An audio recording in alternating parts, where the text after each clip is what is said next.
رسول اللہ صلی اللہ علیہ وسلم وعلی آلہ وصحبہ اجمعین وبعد۔ اللہ کے فضل و کرم سے ہم لوگ فجر کے بعد کچھ اہم باتیں سن رہے ہیں۔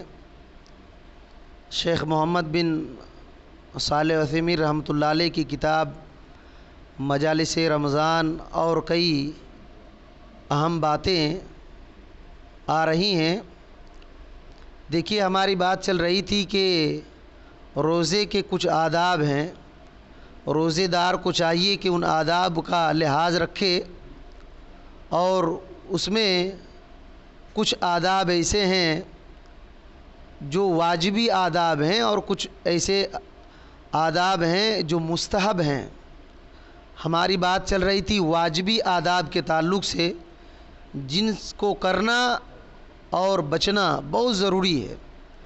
کرنے والی چیزوں کو کرنا، جیسے نماز جماعت کے ساتھ پڑھنا، تو یہ بہت ضروری ہے، ورنہ بندے کے روزے میں خلل اور کمی واقع ہو جائے گی، اور کچھ کام ایسے ہیں کہ وہ روزہ ہی ختم ہو جائے گا۔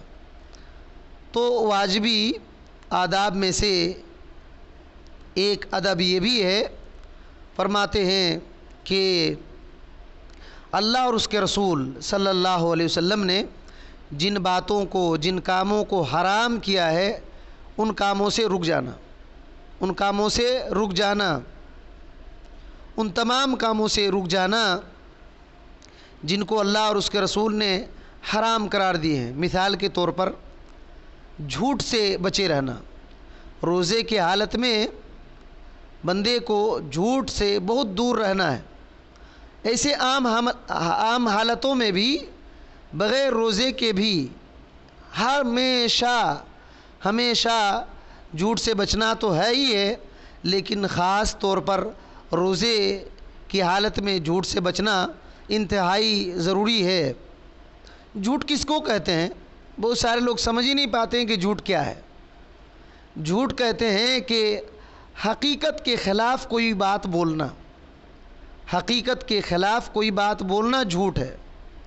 جو بات حقیقت ہے، حق ہے، اس کے بالکل الٹا بولنا یہ جھوٹ کہلاتا ہے۔ اللہ اور اس کے رسول پر جھوٹ بولنا سب سے بڑا جھوٹ ہے۔ اللہ اور اس کے رسول پر جھوٹ بولنا سب سے بڑا جھوٹ ہے۔ اللہ اور اس کے رسول پر جھوٹ بولنا کیا ہے؟ جو چیز حلال ہے اس کو حرام بولنا، جو چیز حرام ہے اس کو حلال بولنا، علم کے بغیر بات کرنا، علم کے بغیر بات کرنا، یہ اللہ اور اس کے رسول پر بہت بڑا جھوٹ بولنا ہے، اور یہ بہت بڑا گناہ ہے، بہت بڑا گناہ۔ اللہ رب العالمین نے سورہ نحل کے اندر آیت نمبر 116 اور 17 کے اندر کہا، وَلَا تَقُولُوا لِمَا تَصِفُ أَلْسِنَتُكُمُ الْكَذِبَ هَذَا حَلَالٌ وَهَذَا حَرَامٌ لِتَفْتَرُوا عَلَى اللَّهِ الْكَذِبَ إِنَّ الَّذِينَ يَفْتَرُونَ عَلَى اللَّهِ الْكَذِبَ لَا يُفْلِحُونَ مَتَاعٌ قَلِيلٌ وَلَهُمْ عَذَابٌ أَلِيمٌ۔ کہا، کسی چیز کو اپنی زبان سے جھوٹ موٹ نہ کہہ دیا کرو، جھوٹ موٹ کے نہ کہہ دیا کرو کہ یہ حلال ہے، یہ حرام ہے، کہ اللہ پر جھوٹ بہتان باندھ لو۔ ایسا کہنا اللہ پر جھوٹ بولنا اور بہتان باندھنا ہے۔ چپکے سے کسی کے بارے میں یہ حلال ہے، یہ حرام ہے، یہ کہنا اللہ پر جھوٹ بولنا ہے، اللہ پر الزام بولنا ہے۔ اور فرمایا، سمجھ لو کہ اللہ پر بہتان بازی کرنے والا کامیاب نہیں ہوگا، کامیاب نہیں ہوگا۔ لا یفلحون، وہ کامیاب نہیں ہوگا۔ متاع قلیل، متاع قلیل، اور فرماتے ہیں کہ یہ دنیا میں تھوڑے سے سامان مل سکتا ہے، تھوڑے سے سامان مل سکتا ہے۔ وَلَهُمْ عَذَابٌ أَلِيمٌ، لیکن ان کے لیے دردناک عذاب ہے، ان کے لیے دردناک عذاب ہے۔ تو معمولی فائدے کے لیے دنیا میں جھوٹ بول دیتے ہیں، حرام کو حلال کر دیتے ہیں اور حلال کو حرام کر دیتے ہیں۔ یہ دنیا میں تو کم مل جائے گا، فائدہ ان کو نظر آئے گا، لیکن اللہ رب العالمین کے یہاں دردناک عذاب ہے۔ اسی وجہ سے یاد رکھیے، اپنی زبان کو بہت قابو میں رکھنا پڑے گا روزے کی حالت میں۔ بخاری اور مسلم کی ایک حدیث ہے، حضرت ابو ہریرہ رضی اللہ تعالیٰ عنہ اس حدیث کے راوی ہیں۔ نبی کریم صلی اللہ علیہ وسلم نے فرمایا، من کذب علی متعمدا فلیتبوأ مقعدہ من النار، کہ جو آدمی مجھ پر جان بوجھ کر کے جھوٹ بولے وہ اپنا ٹھکانہ جہنم میں بنا لے، وہ اپنا ٹھکانہ جہنم میں بنا لے۔ دیکھیے بہت سارے لوگ کیا کرتے ہیں، جھوٹ کے حدیث بولتے ہیں، بنائی ہوئی حدیث بول دیتے ہیں اور اس کو لوگوں میں پھیلا دیتے ہیں۔ بہت بڑا جرم ہے، بہت بڑا جرم ہے۔ جان بوجھ کر کے اگر ایسا کر رہے ہیں تو اللہ کے نبی صلی اللہ علیہ وسلم نے کہا کہ اس کا ٹھکانہ جہنم ہے۔ یہاں ایک بات میں آپ کو بتاؤں کہ ابھی واٹس ایپ کے اندر ایک ذکر پھیل رہا ہے، ایک ذکر پھیل رہا ہے رمضان کا آفر، بات سمجھ میں آ رہی ہے؟ اور لکھا ہوا ہے کہ جو آدمی ایک یہ ذکر پڑھ لے گا اس کو 14 کروڑ ثواب ملے گا۔ کل ہی ایک بندے نے مجھ کو واٹس ایپ کے اندر بھیجا اور کہا کہ اس کی شرعی حیثیت کیا ہے، اور اس میں لکھا ہوا ہے کہ ایک حدیث کے حوالے کے طور پر مشکات کی حدیث کا حوالہ ہے کہ جو بندہ اس دعا کو پڑھے گا تو اس کو 20 لاکھ ثواب ملے گا، 20 لاکھ ثواب ملے گا۔ اور چونکہ لکھا ہوا ہے اس میں کہ رمضان میں ایک نیکی کا 70 گنا زیادہ بڑھ جاتا ہے، اسی وجہ سے جب ضرب دیں گے تو 14 کروڑ بن جاتا ہے، 14 کروڑ بن جاتا ہے۔ میں نے اس حدیث کو دیکھا تو حدیث موضوع ہے، موضوع بولے تو گڑھی ہوئی حدیث ہے۔ امام البانی رحمۃ اللہ علیہ نے اس کو کہا کہ موضوع ہے، گڑھی ہوئی ہے، اور یہ واٹس ایپ کے اندر پھیل رہا ہے اور لوگ پھیلا رہے ہیں، سمجھ رہے ہیں کہ 14 کروڑ ثواب ملے گا۔ اب سوچئے کہ ایسے ایسے پھیلانے والے کو عقل ہونی چاہیے کہ ہم کیا کر رہے ہیں، اور جس نے یہ حدیث گڑھا ہے وہ تو خطرناک کام کیا ہی ہے، لیکن پھیلانے میں اس کو ساتھ دینا یہ بھی بہت بڑا جرم ہے۔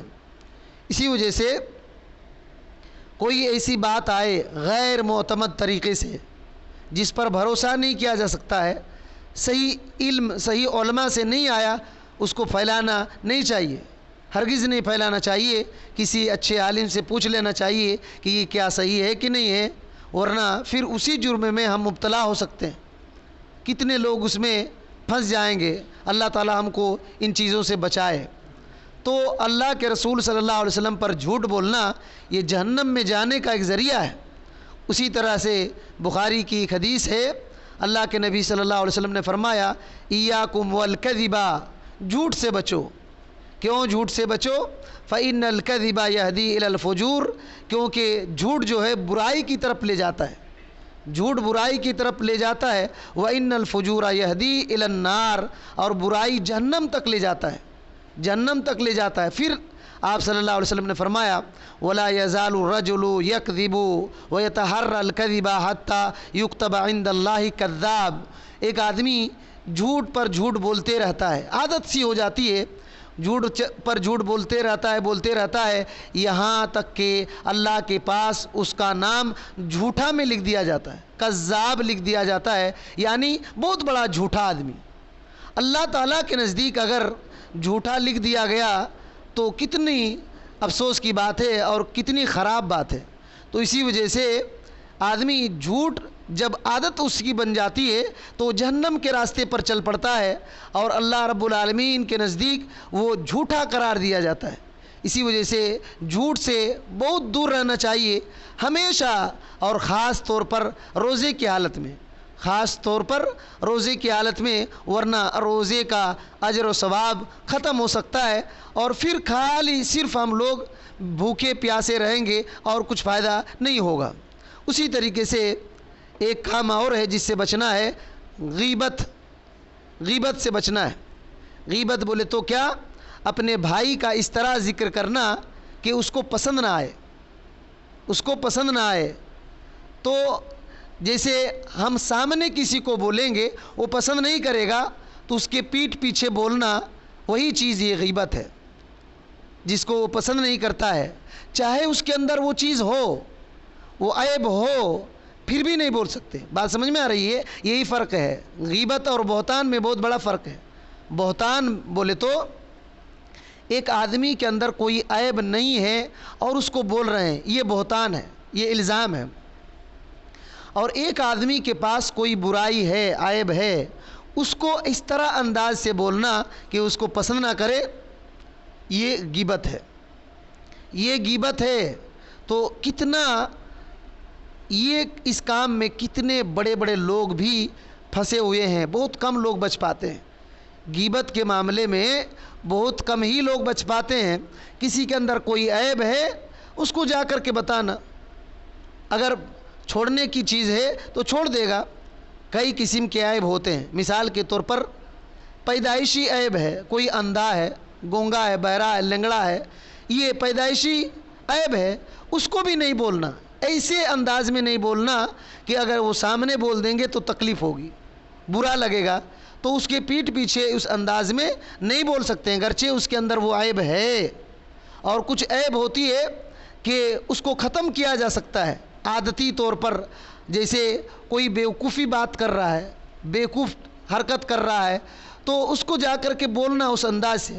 اس کے پیٹھ پیچھے اس انداز سے نہیں بولنا چاہیے کہ اس کو برا لگے. نبی کریم صلی اللہ علیہ وسلم کی حدیث ہے مسلم کے اندر، حضرت ابو ہریرہ رضی اللہ تعالی عنہ سے مروی ہے کہ آپ صلی اللہ علیہ وسلم سے پوچھا گیا کہ غیبت کے بارے میں کہ غیبت کیا ہے. آپ صلی اللہ علیہ وسلم نے کہا ہیا ذکرک اخاک بما یکرہ کہ تم اپنے بھائی کا اس طرح ذکر کرو کہ اس کو پسند نہ کرے. تو صحابہ کرام نے کہا اے اللہ کے رسول صلی اللہ علیہ وسلم اگر اس آدمی کے پاس وہ ہو تو؟ نبی صلی اللہ علیہ وسلم نے کہا ان کان فیہ ما تقول فقد اغضبتہ، اگر اس کے اندر وہ برائی ہے اور تم اس کا ذکر کر رہے ہو تو یہی غیبت ہے. اگر نہیں ہے اور کر رہی ہو تو یہ بہتان ہے، یہ الزام ہے. یہ بہتان اور الزام ہے. ہاں ایک اہم نقطہ یہاں اور سمجھنا چاہیے. ایسا آدمی جو بدعت کی طرف بلا رہا ہے، بات سمجھ میں آ رہی ہے؟ ایسا آدمی جو بدعت کی طرف بلا رہا ہے، یا ایسا آدمی جو معاشرے میں فساد مچا رہا ہے، تو دوسرے کو الٹ کرنے کے لیے اس کو بتا سکتے ہیں کہ بھائی فلاں آدمی سے بچے رہنا ورنہ تمہارا ایمان کا خطرہ ہے. یہ جائز ہے، یہ جائز ہے، یہ جائز ہے. اگر کوئی بدعت کی طرف بلا رہا ہے، شرک کی طرف بلا رہا ہے، فتنہ فساد مچا رہا ہے، تو اس کو روکیں گے، اس کو روکتے رہیں گے اور دوسرے کو بھی الرٹ کریں گے کہ خبردار اس سے بچے رہنا، وہ بدعت کی طرف بلا رہا ہے. یہ جائز ہے، یہ جائز ہے، اس میں کوئی حرج نہیں ہے. اللہ رب العالمین نے فرمایا وَلَا يَغْتَبْ بَعْضُكُمْ بَعْضًا أَيُحِبُّ أَحَدُكُمْ أَن يَأْكُلَ لَحْمَ أَخِيهِ مَيْتًا فَكَرِهْتُمُوهُ، کہ اور نہ تم میں سے کوئی کسی کی غیبت کرے. کیا تم میں سے کوئی بھی مردہ بھائی کا گوشت کھانا پسند کرے گا؟ نہیں پسند کرے گا. نبی کریم صلی اللہ علیہ وسلم جب معراج کر رہے تھے تو آپ صلی اللہ علیہ وسلم کی گزر کچھ ایسے لوگوں کے پاس ہوئی جن کے ناخن لمبے لمبے تھے، اور وہ لوگ اپنے چہرے کو نوچ نوچ کر کے اپنا گوشت کھا رہے تھے، چہرے کو نوچ رہے تھے. تو آپ صلی اللہ علیہ وسلم نے پوچھا کہ کون لوگ ہیں اپنا ہی چہرہ نوچ رہے ہیں؟ نبی کریم صلی اللہ علیہ وسلم کو جواب دیا گیا یہ دنیا میں لوگوں کی برائی بیان کر رہے تھے، غیبت کر رہے تھے. تو بڑا خطرناک یہ ہے. اسی طریقے سے اور ایک کام سے بچنے کی ضرورت ہے، النمیمہ سے، یعنی چغلی سے. چغلی بولے تو کیا؟ وَهِيَ نَقْلُ كَلَامِ شَخْصٍ فِي شَخْصٍ إِلَيْهِ لِيُفْسِدَ بَيْنَهُمَا وَهِيَ مِنَ الْكَبَائِرِ. کہتے ہیں کہ ایک آدمی کی بات دوسرے تک پہنچا دینا. کیوں پہنچانا؟ اس وجہ سے پہنچانا کہ دونوں کے درمیان بگاڑ پیدا ہو جائے، فساد مچ جائے، دونوں کے درمیان جھگڑے لڑائی ہو جائے. اسی کو کہتے ہیں چغلی. میری بات کسی دوسرے کو پہنچا دیا تاکہ جھگڑا ہو جائے، دونوں میں ان بن ہو جائے، اسی کو کہتے ہیں چغلی کرنا. بہت خطرناک ہے. اس کا اثر ایک آدمی دو آدمی پر ہوتا ہے، معاشرے میں ہوتا ہے، معاشرہ تباہ اور برباد ہو جاتا ہے. نبی صلی اللہ علیہ وسلم نے اسی وجہ سے کہا لا يدخل الجنت نمام، کہ چغل خور جنت میں نہیں جائے گا. آپ سوچئے کہ لوگ اس کو معمولی سمجھتے ہیں. آج کل تو ایسا ہو گیا ہے کہ آدمی کا پیٹ ہی نہیں بھرتا ہے جب تک کسی دوسرے کی برائی دوسرے کے ساتھ نہ کرے تو، دوسرے کے سامنے نہ کرے تو۔ اور یاد رکھیے، ہم سمجھتے ہیں کہ کوئی آدمی کسی کی ہمارے پاس برائی کرتا ہے تو کتنا خوش ہوتے ہیں کہ اس کے بارے میں بول رہا ہے، اس کے بارے میں بول رہا ہے۔ زیادہ خوش نہیں ہونا چاہیے۔ جو آدمی آپ کے سامنے کسی کی برائی کر سکتا ہے، وہ آدمی آپ کی بھی برائی دوسرے کے سامنے کر سکتا ہے۔ بات سمجھ میں آ رہی ہے؟ اسی وجہ سے یہ کہا گیا ہے فمن نم الیکا نم فیکا، جو آدمی تمہارے پاس دوسرے کی چغلی کرے گا وہ آدمی تمہاری چغلی بھی دوسرے کے پاس کر سکتا ہے۔ تو یہ کوئی بھی آدمی کسی کی برائی ہمارے سامنے کرے اس کو فوراً روکنا چاہیے کہ بھائی یہ سب باتیں چھوڑو، یہ سب باتیں چھوڑو، ہم کو نہیں سننا ہے۔ ورنہ یاد رکھیے، سن کر کے آپ سمجھیں گے اور بولو تو آپ کے بارے میں بھی پورا کھود کھاد کر کے دوسرے کو بول دے گا اور پورا کچا چٹھا دوسرے کے سامنے رکھ دے گا اور پھر فساد مچ جائے گا۔ تو یہ بات ہے۔ اللہ تعالیٰ نے ایسے لوگوں کے بارے میں سورہ قلم میں کہا وَلَا تُطِعْ كُلَّ حَلَّافٍ مَّهِينٍ حَمَّازٍ مَّشَّاءٍ بِنَمِيمٍ، زیادہ قسمیں کھانے والے ذلیل آدمی کی بات نہ مانا کرو، بے وقار تانے دینے والے، چغلیاں کرتے پھرنے والے لوگوں کی بات نہ مانو، یہ اللہ نے کہا ہے۔ اسی وجہ سے جو آدمی زیادہ قسم کھا کر کے کسی کے سامنے کچھ بول رہا ہے یا دوسرے کی برائی بول رہا ہے، اس کی باتوں کا اعتبار کبھی مت کیجیے، اس کی باتوں کا اعتبار مت کیجیے۔ وہ جھوٹ بولتا ہے یا تو صرف جھگڑا لڑائی کا، فساد کا اس کا ارادہ ہوتا ہے۔ اگر اصلاح کا ارادہ ہوتا تو اسی کو اصلاح کرتا تو یہ بات ہے۔ اور اسی طریقے سے دھوکہ سے بچنے کی ضرورت ہے، کیونکہ دھوکہ یہ کبیرہ گناہ ہے۔ اور نبی صلی اللہ علیہ وسلم نے کہا جو آدمی دھوکہ دیتا ہے وہ ہم میں سے نہیں ہے۔ اور ایک آخری بات جو ہے وہ بہت اہم ہے، کیونکہ اکثر لوگ اس سے آج کل نہیں بچ پاتے ہیں، وہ ہے میوزک سے بچنا۔ میوزک سے بچنا، روزے کی حالت میں ہو یا عام حالتوں میں ہو۔ گانے سے حضرت عبداللہ بن مسعود رضی اللہ تعالیٰ عنہ نے فرمایا کہ گانے کی محبت انسان کے دل میں نفاق کو اس طرح پیدا کر دیتا ہے، اس طرح پیدا کر دیتی ہے گانے کی محبت جیسے بارش سے گھاس اڑ جاتے ہیں۔ بارش ہونے سے گھاس اڑ جاتے ہیں کہ نہیں، نکلتے ہیں، اسی طریقے سے گانے کی محبت انسان کے دل میں نفاق پیدا کر دیتا ہے۔ زیادہ گانے سننے والا آدمی منافق ہو جاتا ہے۔